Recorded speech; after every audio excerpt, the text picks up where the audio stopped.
Traditionsgemäß zum Sommerende führt der ADAC seinen Winterreifentest durch. Dieser erfasst die Preisspanne vom Premium-Segment bis Low Budget, und zwar für 2 der meistverkauften Reifengrößen.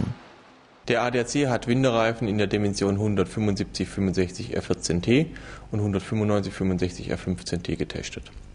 Als Fazit aus diesem und den letztjährigen Tests können wir sagen, Billigreifen haben bisher nie gut abgeschnitten.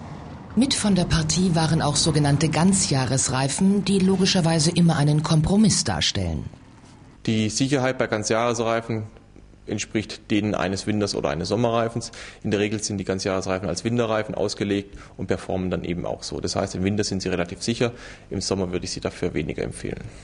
Nach 500 Kilometer Einfahrstrecke wurden Spurstabilität, Fahrverhalten und Bremsvermögen auf schneebedeckter Fahrbahn und auch auf Eis geprüft. Auf trockenen Straßen muss ein Winterreifen natürlich ebenfalls in allen Disziplinen überzeugen. Bei Regen und Nässe hatten einige Kandidaten deutliche Schwächen. Zum Programm gehörten Aquaplaning in Längs- und Querrichtung sowie in einer Kreisbahn. Auch die Verschleißfestigkeit und der Grip wurden gemessen, Größen, die unmittelbar den Kraftstoffverbrauch beeinflussen. Es gibt heutzutage Reifen, die sowohl sicher als auch kraftstoffsparend sind. Unser Test zeigt wieder einige Beispiele. Reifen, die extrem wenig Kraftstoff brauchen und extrem lange Laufleistungen haben, haben meistens kleine Schwächen auf nasser Fahrbahn. Für einen Vielfahrer kann das aber die bessere Alternative sein. Abgerundet wurde der Test mit der Messung der Geräuschemission. Von den 20 Fabrikaten der sehr verbreiteten Größe 175/65 R14T erhielten besonders empfehlenswert der Vredestein Snowtrack 3, der Continental Winterkontakt TS 800, der Goodyear Ultra Grip 7 Plus und der Dunlop SP Winter Response. Nicht empfehlenswert erhielten der Gislaved Eurofrost 3, der Maxxis Presa Snow Winter Max, der Tiga Winter 1,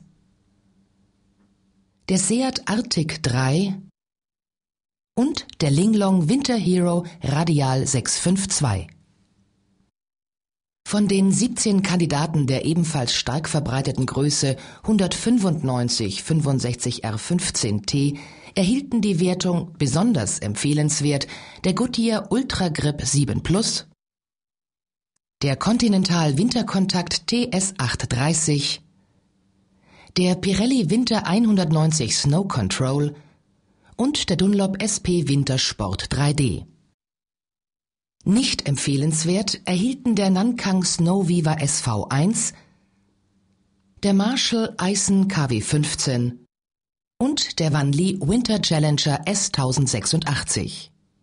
Ich empfehle den Reifenkauf im Reifenfachhandel. Ich habe hier eine gute Beratung zusätzlich. Ich bekomme noch ein paar Hinweise mit dazu. Ich habe einen direkten Ansprechpartner, eventuell auch für Reklamationen. Und für die Fahrzeuggröße bekomme ich auch nochmal eine Beratung.